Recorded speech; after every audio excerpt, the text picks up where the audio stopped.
Hello বন্ধুরা, প্রতিদিনের মতো আজও আরও একটি নতুন পর্ব নিয়ে আপনাদের সামনে চলে এসেছি। আজ সম্পূর্ণ ঘরোয়াভাবে সাদামাটা দুটি রেসিপি আপনাদের সঙ্গে শেয়ার করব। দেখুন, এখানে চিংড়ি মাছ নিয়ে নিয়েছি। চিংড়ি মাছ কিন্তু কেটে খুব ভালোভাবে পরিষ্কার করে নিয়েছি। কুমড়ো আলু কেটে নিয়েছি, আর এখানে কচু পাতাও কেটে নিয়েছি। সব কেটে পরিষ্কার করে ধুয়ে রেডি করে নিয়েছি। এখন কড়াই ভালোভাবে গরম করে তেল দিয়ে দুটি শুকনো লঙ্কা আর তার সাথে চিংড়ি মাছ দিয়ে একটু ভেজে নিচ্ছি। দেখুন, স্বাদ মতো লবণ দিয়ে দিয়েছি, পরিমাণ মতো হলুদ গুঁড়ো দিয়ে দেব। চিংড়ি মাছ নাড়াচাড়া করে ভেজে নেব। আর এই চিংড়ি মাছ ভাজার সময় কিন্তু হালকা জল দিতে হয়, দিলে চিংড়ি মাছটা কিন্তু খুব সুন্দর ভাজা হয়ে যায়। চিংড়ি মাছ ভাজা কমপ্লিট হয়ে গেছে। কড়াইতে পরিমাণ মতো তেল দিয়ে দিয়েছি। তেল খুব ভালোভাবে গরম করে কড়াইয়ের চারিদিকে লাগিয়ে দিয়েছি। তেলও কিন্তু খুব ভালোভাবে গরম করে নিয়েছি। 5 ফোড়ন দিয়েছি, পেঁয়াজ কুচি, 7 থেকে 8টি লঙ্কা, কাঁচা লঙ্কা দিয়ে দিয়েছি। আর খুবই কম মশলা দিয়েই কিন্তু এই গ্রাম বাংলার সাদামাটা দুটি রেসিপি রান্না করব। পরিমাণ মতো হলুদ গুঁড়ো, স্বাদ মতো লবণ দিয়ে দেব।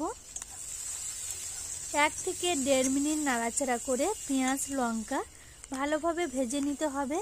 দেখতেই পাচ্ছেন, পেঁয়াজ লঙ্কা ভালোভাবে ভেজে নিয়েছি।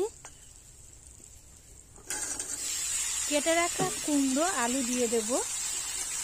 পেঁয়াজ লঙ্কার সাথে কুমড়ো আলু ভালোভাবে কষাই করে নিতে হবে। আর খুবই কম মশলা দিয়ে তরি তরকারি রান্না করলে খেতেও কিন্তু খুব ভালো টেস্ট হয়, আর শরীরের পক্ষেও কিন্তু উপকার। ভেজে রাখা চিংড়ি মাছ দিয়ে দিয়েছি। কুমড়ো আলু চিংড়ি মাছ একসাথে 3 থেকে 4 মিনিট নাড়াচাড়া করে কষাই করে নেব, তাহলে তরকারিটা কিন্তু টেস্ট খুব সুন্দর হবে।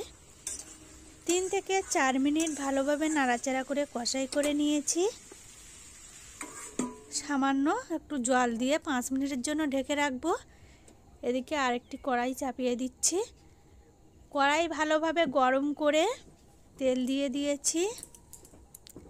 তেল ভালোভাবে গরম করে নিয়েছি। 2টি শুকনো লঙ্কা কেটে দিয়েছি কচুর পাতা রান্না করার জন্য। একটু শুকনো লঙ্কা তেলে দিলে, তেলে ফোড়নটা শুকনো লঙ্কায় দেবেন, তাহলে ভালো টেস্ট হবে।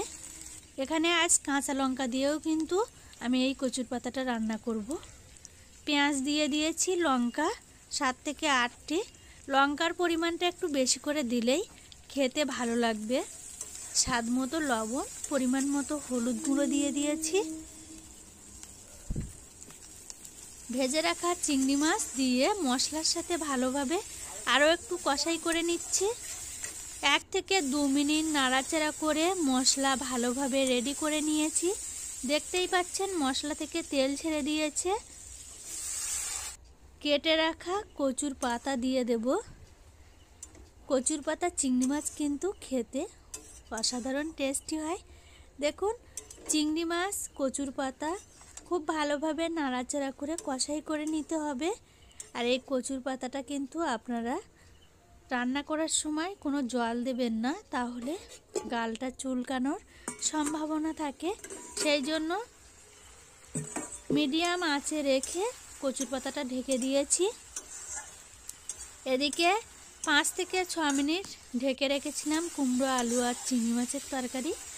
দেখুন, খুব ভালোভাবে আরও 2 থেকে 3 মিনিট নাড়াচাড়া করে নিচ্ছি। কুমড়ো আলু চিংড়ি মাছ ভালোভাবে কষাই করে নিয়েছি। সব কিছু কিন্তু ভালোভাবে সেদ্ধও হয়ে গেছে। সামান্য জল দিয়ে দেব। কুমড়ো আলু চিংড়ি মাছের তরকারির জন্য কিন্তু বেশি জল দিতে লাগবে না। এই রকমই গামাখাই তরকারি করব, তাহলে খেতে খুব ভালো লাগবে।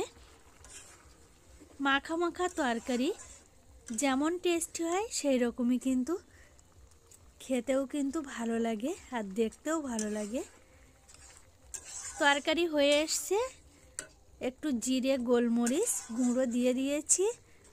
2 থেকে 3 মিনিট নাড়াচাড়া করে আর একটু ফুটিয়ে নিয়েছি। এদিকে কচুর পাতাও কিন্তু ঢেকে রেখেছিলাম, কচুর পাতাও কিন্তু প্রায় সেদ্ধ হয়ে এসেছে, দেখতেই পাচ্ছেন। 4 থেকে 5 মিনিট এবার নাড়াচাড়া করে নিলেই কচুর পাতা রান্না কমপ্লিট হয়ে যাবে। এই কচুর পাতাটা কিন্তু বারবার এইভাবে নাড়াচাড়া করতে হবে, যত বেশি নাড়াচাড়া করবে কচুর পাতাটা কিন্তু বেশি টেস্টি হবে। খুব সহজে গ্রাম বাংলার দুটি সাদামাটা রেসিপি আপনাদের উপহার দিলাম। আজ দুটি রেসিপি প্রথম থেকে শেষ পর্যন্ত ভালো লাগলে লাইক শেয়ার কমেন্ট করবেন, প্লিজ চ্যানেলটি সাবস্ক্রাইব করবেন। আবার নতুন সাদামাটা রেসিপি নিয়ে ফিরে আসবো, ততক্ষণ ভালো থাকবেন, সুস্থ থাকবেন, টাটা।